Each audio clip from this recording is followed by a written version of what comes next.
샬롬. 오늘도 하나님 말씀 앞에 나오신 여러분 환영합니다. 우리 함께 기도하겠습니다. 하나님, 오늘도 우리에게 귀한 말씀 주시니 감사합니다. 이 말씀이 우리의 심령 가운데 살아 움직여 우리의 생각을, 영혼의 골수를 이 심령 깊은 곳까지도 꿰뚫고 시원케 하며 자유케 하고 소망을 주는 놀라운 말씀이 되도록 이 시간 가운데 역사하여 주시옵소서. 하나님의 깊은 것까지도 아시는 성령 하나님, 오늘 이 시간 우리 가운데 감동 감화하셔서 말씀을 깨달을 수 있도록 우리를 도와주시옵소서. 지혜로 허락하여 주시옵소서. 예수님의 이름으로 기도했습니다. 아멘. 오늘 함께 살펴볼 말씀 누가복음 9장 1절에서 9절, 누가복음 9장 1절에서 9절까지 함께 살펴보도록 하겠습니다. 오늘도 성실하신 우리 아버지 하나님을 찬양합니다. 예수님은요, 그간 사역하시면서 보이는 현상이나 인간으로서의 예수의 기적을 행하는 모습에 집중하지 않게끔 제자들을 가르쳐 오셨어요. 예수가 이 땅에 오셨다라는 것, 예수가 이 땅에서 기준이요, 근원이요, 근거가 된다라는 하나님의 뜻에 집중하라고, 그것을 믿어야 한다라는 그 믿음의 실체를 강조해 오셨어요.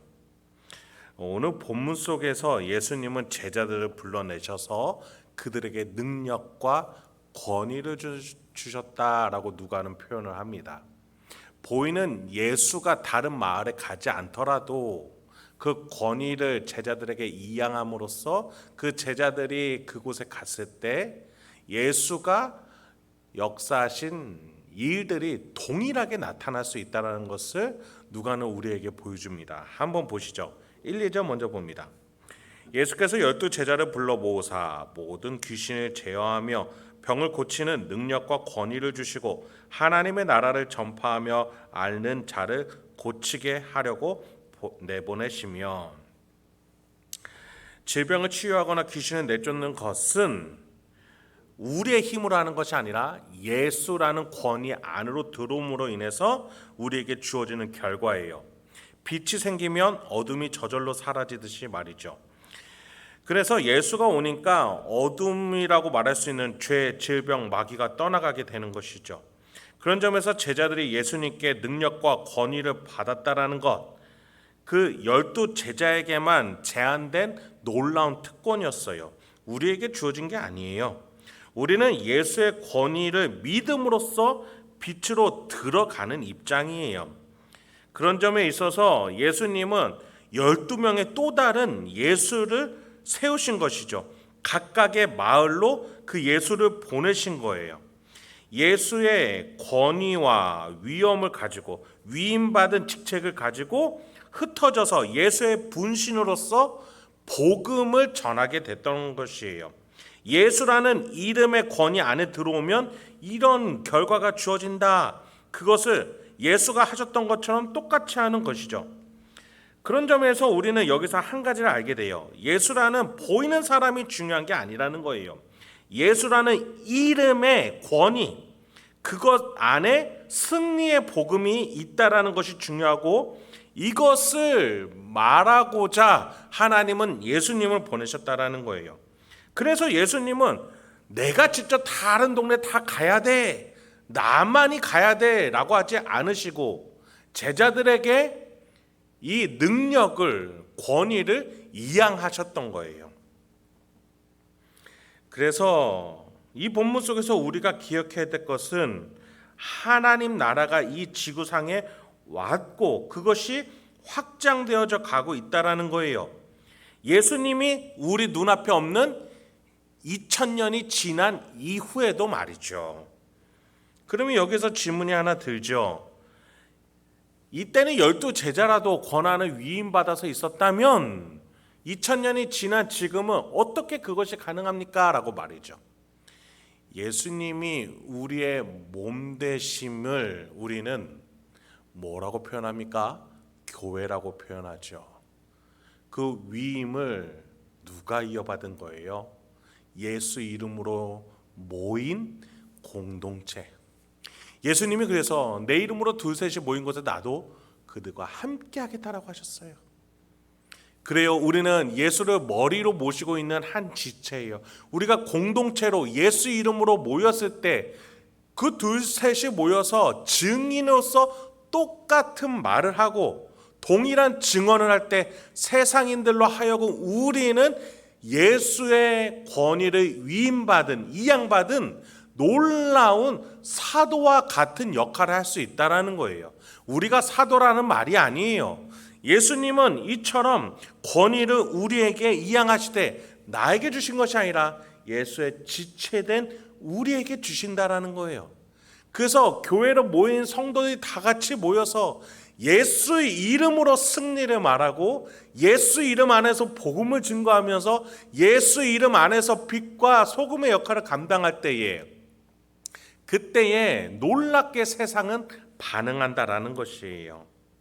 그래요, 예수라는 권위 아래서 어떤 복된 삶이 있는지는 우리 교회 2000년 후가 지난 지금 우리에게도 동일하게 주어졌다는 사실을 잊지 마시기 바랍니다. 더 나아가 3절부터 6절까지 예수님은 또 다른 예수가 될 제자들에게 다른 지침을 주셔요.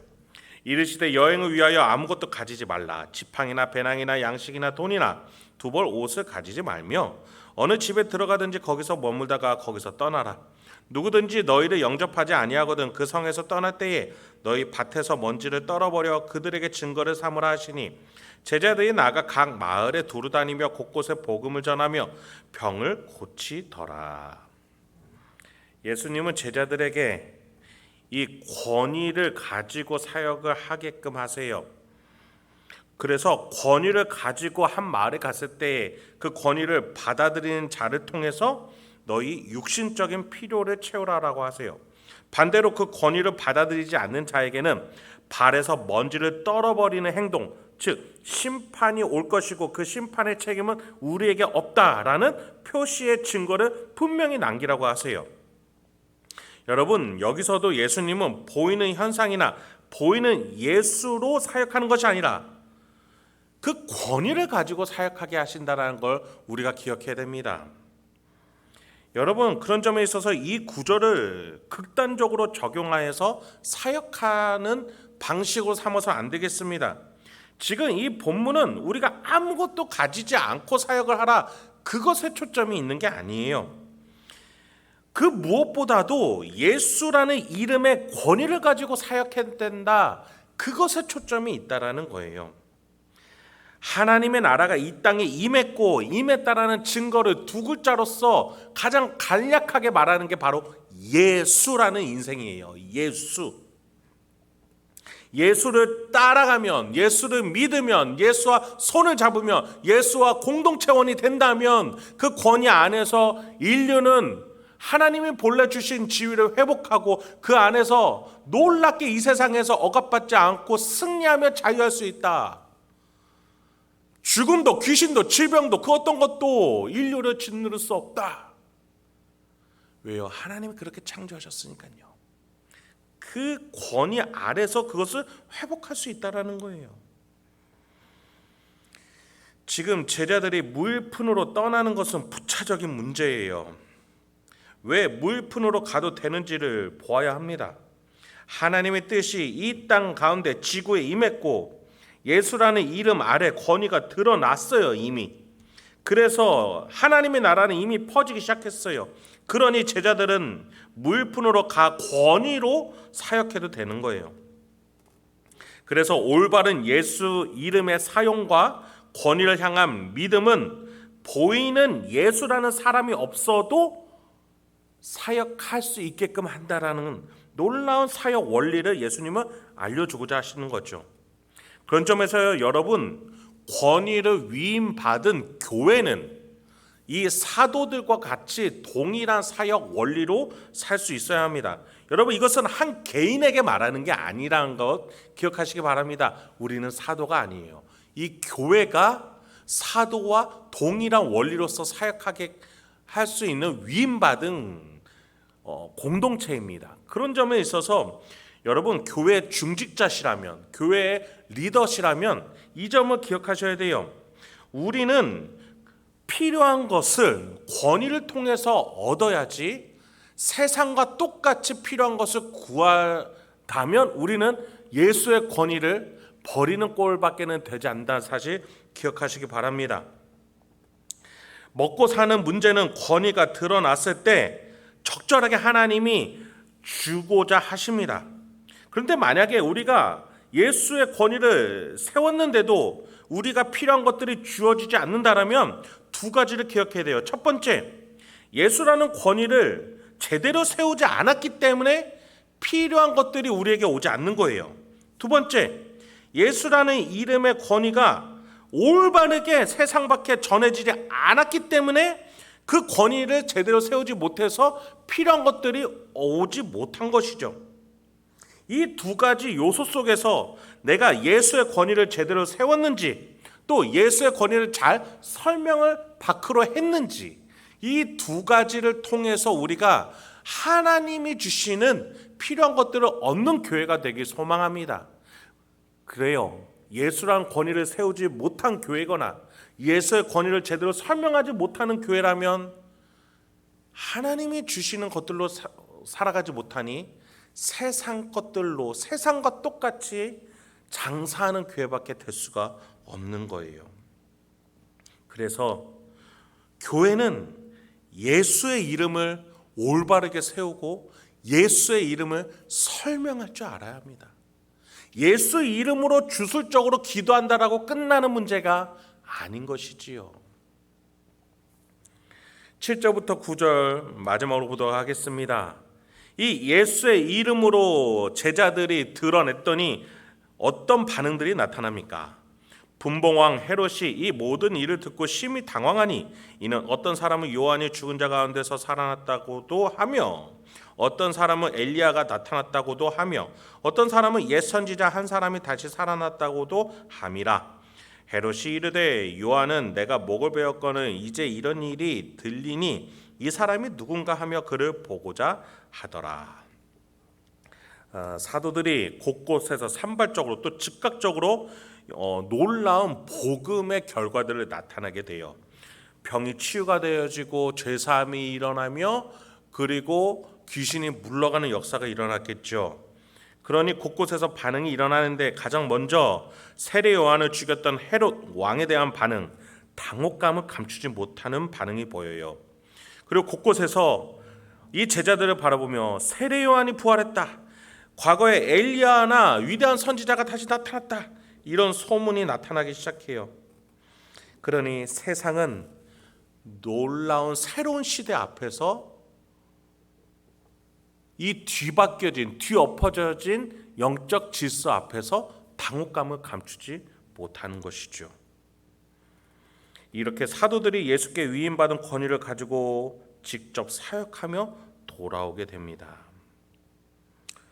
여러분, 우리에게 이 시간 기억해야 될 건 우리 인류의 회복이 어디까지 가능한가 그 사실이겠습니다.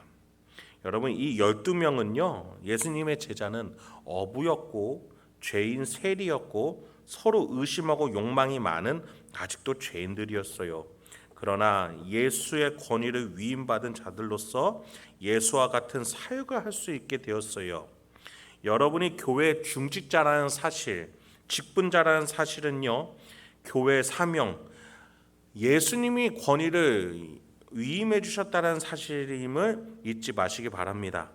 여러분, 교회도요 중직자들도요 실수할 수 있고 넘어질 수 있어요. 그러나 예수의 머리 대신 교회의 권위는 결코 변질되거나 사라지지 않습니다. 여전히 우리가 실수하는 가운데에, 잘못하는 가운데서도 교회는 여전히 죄와 죽음, 마귀로부터 승리할 수 있는 권위를 여전히 가지고 있어요. 그래서 우리는 다시 예수의 권위 앞으로, 예수라는 이름 앞으로 올바른 믿음과 신앙을 회복하면 되는 거예요. 예수의 권위는 이렇게 우리 행복한 교회에도 전해졌습니다. 우리는 교회 안에서 또 교회의 권위를 가지고 이 세상 밖으로 나갈 수 있어야 하겠습니다. 저 비신자들을 향해서 또는 예수의 권위를 잘 몰랐던 자들을 향해서 예수의 이름으로 불러드리는 것이지 이 예배당으로 불러드리는 것이 아님을 기억하세요. 말씀을 마치도록 하겠습니다. 여러분, 천국의 통로는 예수와 우리 교회입니다. 한 몸으로서 예수님과 우리 교회가 천국의 통로로서 권위를 위임받았어요. 그래서 우리는 예배당으로서가 아니라 이 예수 권위를 설명하고 소개할 수 있어야 합니다. 그걸 가르칠 수 있어야 해요.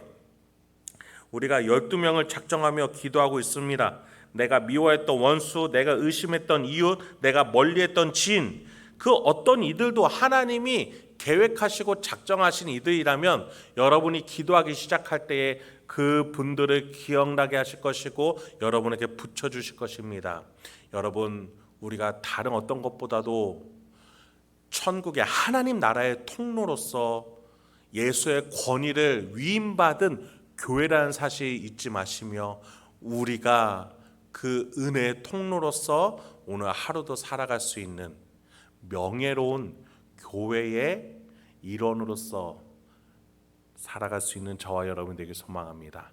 오늘도 예수와 한몸 된 지체로서 그렇게 승리하며 풍성한 하루를 보내시는 저와 여러분 되길 소망합니다. 함께 기도하겠습니다. 하나님, 오늘도 우리에게 귀한 말씀 주시니 감사합니다. 오늘도 이 말씀을 통해서 우리가 깨달아야 될 것들을 깨닫게 하여 주시고 결단할 것들 결단하게 하옵소서. 용기 내서 지혜롭게 행할 것들 이 시간에 결단하며 실천을 옮길 수 있는 우리 성도님들과 제가 되게 하여 주시옵소서. 예수님의 이름으로 기도했습니다. 아멘.